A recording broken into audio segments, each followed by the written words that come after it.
Good morning, students. Today we will start our new chapter, that is chapter number 6, the story of Dr. Dolittle.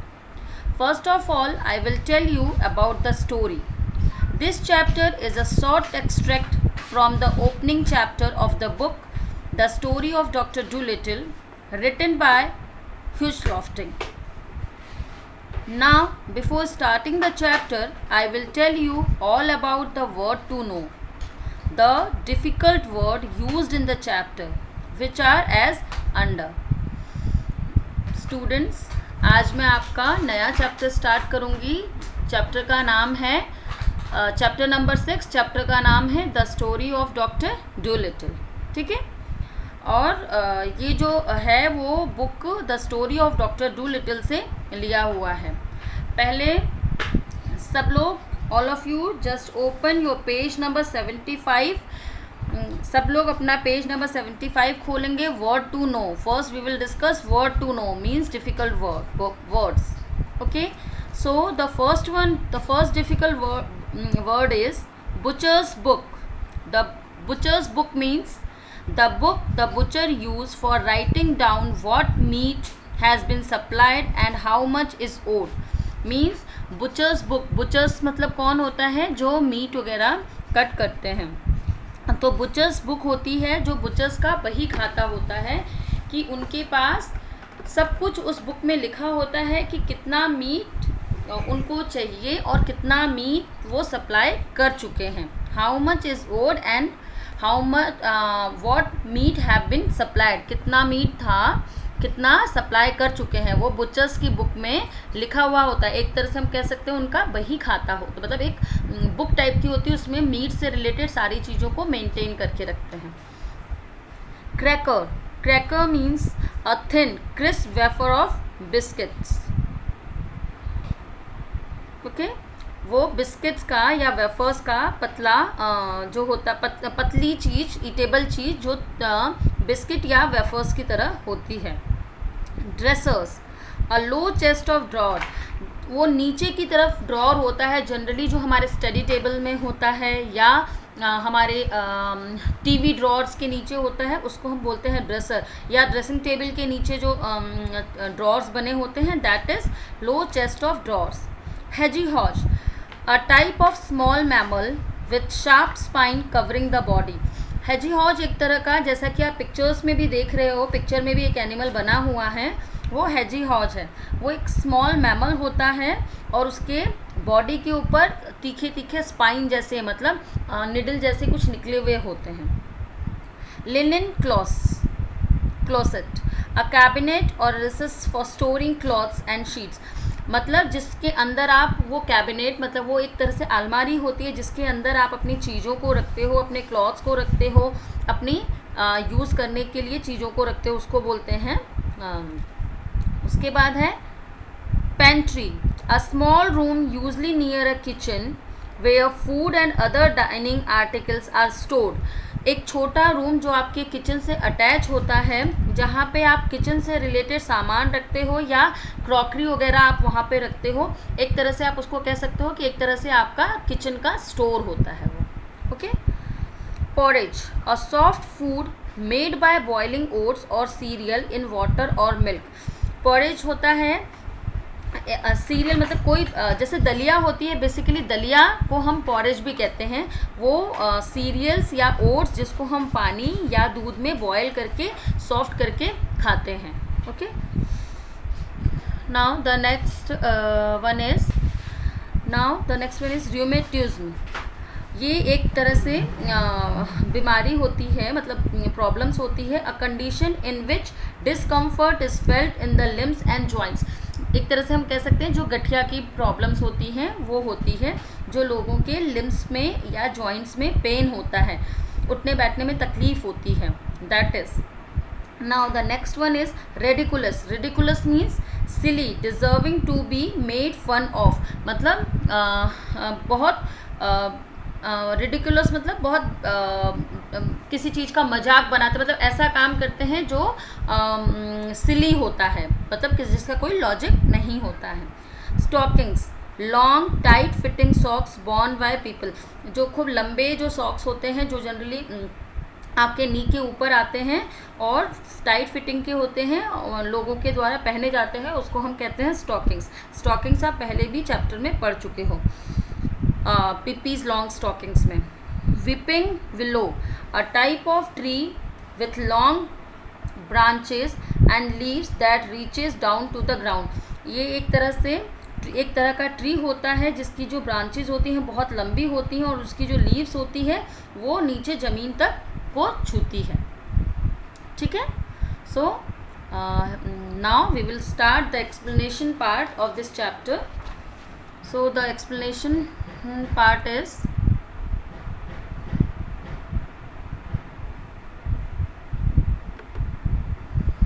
first I will read the chapter and then I will explain. Okay, so once upon a time, many years ago, when our grandfather were little children, there was a doctor and his name was Dolittle, John Dolittle, MD. MD means that he was a proper doctor and knew a whole lot. He lived in a little town called Puddleby on the marsh. All the folk, young and old, knew him well by sight. The doctors and the children would all run up and follow behind him, and even the crows that lived in the church tower would cow and nod their head. Now I am going to explain this. So, long time ago, when our grandfather was small children, that time there was a doctor whose name was John Dolittle. He was MD, which means he was an specialist doctor. He was living in a small town named Puddleby on the marsh. It was so small that everyone knows each other by face, and especially the Dr. Dolittle. He was so famous that the small children and dogs of the town used to follow him. Even crow who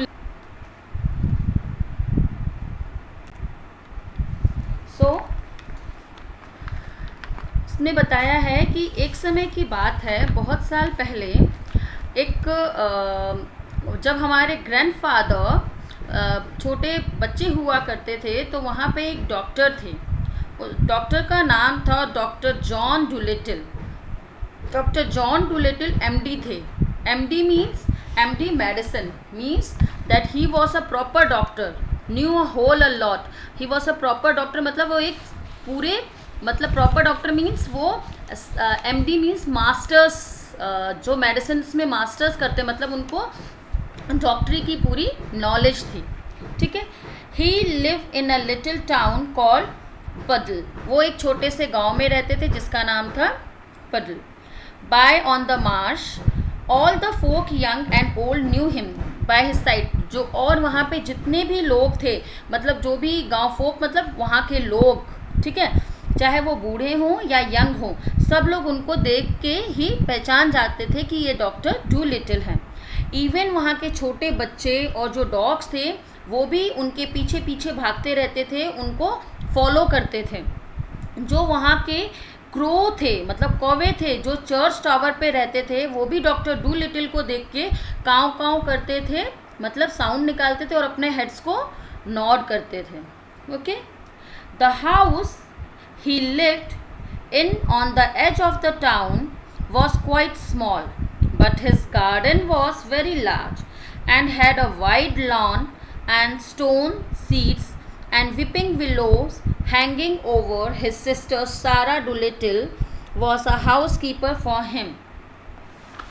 Now, अब इसमें बताया है that he was living in a small house which was situated which on the edge of the town means end of the town, periphery, or you can say periphery of the town. Though his house was small, but the courtyard or the lawn was very large. In this lawn or a garden, there were benches made of stones and weeping willow. Weeping willow means it's a type of tree, willow tree. It has a long thin branches that hang down the ground. His sister Sarah Doolittle was also living in that house and looked after each and everything. मतलब इसमें बताया है कि जो doctor Doolittle थे वो एक छोटे से घर में रहते थे. He was lived the house he lived on the edge of the town was quite small. Means जिस घर में वो रहते थे वो हाउस गांव के एकदम आखिरी छोर पे था. मतलब पेरीफेरी मीन्स आखिरी छोर पे था और बहुत छोटा था. बट जब लेकिन उनका जो गार्डन था वो बहुत बड़ा था और बहुत चौड़ा था. उस गार्डन में एक स्टोन की सीट बनी हुई थी, एक बेंच बनी हुई थी और उस गार्डन में एक विपिंग विलो का ट्री था जिसकी जो ब्रांचेस थी वो नीचे ग्राउंड तक टच होती थी. और डॉक्टर डूलिटिल की एक सिस्टर थी जिनका नाम था सारा डूलिटिल. वो उनके घर की देखभाल करती थी. Okay, now the next paragraph is he was very fond of animal and kept many kind of pets. Beside the goldfish in the pond at the bottom of his garden, he had rabbit in the pantry, white mice in his piano, a squirrel in the linen closets, and hedgehog in a cellar. He had a cow with a calf too, and a old lamb horse, 25 years of age, and had a chicken and pigeons, and 2 lambs and many other animals. But his favorite pets were Dub Dub the duck, Jip the dog, Gub Gub the baby pig, Planacia the parrot, and the owl Toto. Now here is the explanation in English of this paragraph. Dr. Dolittle loved animals, so he kept many of them in his house, in his garden as his pet. There were goldfish in the pond, rabbit in the kitchen, white mice were playing on the piano, squirrel were living in the cupboard, and hedgehogs were living in an underground hole. Dr. Dolittle was also having a cow with a calf and a 25-year-old lamb horse. Besides, there was also chicken, pigeons, and 2 lambs and many other animals out of all the above following. Pets were his favorite: Dub Dub the duck, dog named Jip, Gub Gub the baby pig, parrot and owl named Planacia, and Toto respectively. Parrot का नाम, now I am going to explain this in Hindi. जो doctor Doolittle थे वो animals को बहुत पसंद है. Fond means चाहते थे, एनिमल्स को बहुत चाहते थे और उनके घर में और लॉन में बहुत ढेर सारे एनिमल्स, उन्होंने पेट एनिमल्स थे उनके घर में. जैसे कि गोल्ड फिश थी जो उनके पॉन्ड में रहती थी. Gold fish in the pond at the bottom of his garden, garden के साइड में नीचे की तरफ. He had a rabbit in the pantry, उनके पेंट्री में रैबिट रहता था. जैसे मैंने पेंट्री बताया मतलब किचन का जो स्टोर होता है, दैट इज, ठीक है ना.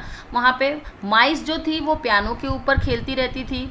जो स्क्वेरल थी वो लिनन क्लॉसेट जो होता है जहाँ पे हम अपने सामान रखते हैं, क्लॉथ्स वगैरह रखते हैं, चीज़ें रखते हैं, वहाँ पे थी, है ना. ऐसे करके उनके पास एक हैजी हॉर्स था, एक उनके पास काऊ था जो काफ के साथ में था, एक पुराना लैम्प एक पुराना घोड़ा था उनके पास जो 25 इयर्स के एज का था. उनके पास चिकन थे, पिजन थे, कबूतर थे, 2 लैम्प थी एंड मैनी अदर्स एनिमल. ऐसे बहुत ढेर सारे एनिमल्स थे. बट जो उनके फेवरेट पेट्स थे उसमें से डक था जिसका नाम था डब डब, डॉग जिसका नाम था जिप, और एक बेबी पिग था जिसका नाम था गब गब. और जो पैरट और out to next paragraph. Here his sister used to grumble about all these animals and said they made the house untidy. And one day when an old lady came and the old lady with rheumatism came to see the doctor. She sat on the hedgehog, who was sleeping on the sofa, and never came to see him any more, but drove every Saturday all the way of all the way to that is but the drove every Saturday all the way to Oxenthorpe, another town 10 miles off, to see a different doctor. Here, now I am going to explain this in English first. There was an funny, his sister Sarah always used to complain about these animals because they make the house dirty. There was a very funny incident in which one old lady who was suffering from joint pain came to see Dr. Dolittle. She could not see that one hedgehog was sleeping on sofa and sat on it, and the bristle of hedgehog pinched the old lady so badly that she never visited again and used to go another town which was 10 miles away to see another doctor every Saturday. Now I am going to explain this in Hindi. His sister was grumble means उसकी जो doctor Dolittle की sister थी सारा डुलेटिल, वो हर वक्त grumble मतलब बड़बड़ाती रहती थी कि ये जितने भी एनिमल्स हैं वो सारे एनिमल्स जो घर है उसको एकदम क्या कर देते हैं, गंदा कर देते हैं, अनटाइडी कर देते हैं. एक दिन क्या हुआ कि एक ओल्ड लेडी आई जो, जैसा मैंने आपको बताया था कि वो अपने नी के पेन से बहुत परेशान थी, घुटने के पेन से बहुत परेशान थी, जॉइंट के पेन से, और वो डॉक्टर डुलेटिल को दिखाने आई. और वो उसने उस लेडी ने देखा नहीं और वो सोफ़े पे बैठ गई. उस सोफ़े पे बैठ गई जिस सोफ़े पे जो हेजीहॉज था वो सो रहा था. और जैसे ही वो लेडी बैठी, वो हेजीहॉज का जो स्पाइन होता है, वो जो स्पाइन जैसे निकले होते कांटे जैसे, वो उसको चुभ गए. और फिर उसके बाद क्योंकि उस सोफ़े पे हेजीहॉज सो रहा था, उस लेडी ने देखा नहीं और उस पे जाके बैठ गई और बहुत बुरी तरह वो जो स्पाइन होते हैं वो उसको चुभ गए. वो लेडी फिर कभी भी डॉक्टर डुलेटिल के पास नहीं आई.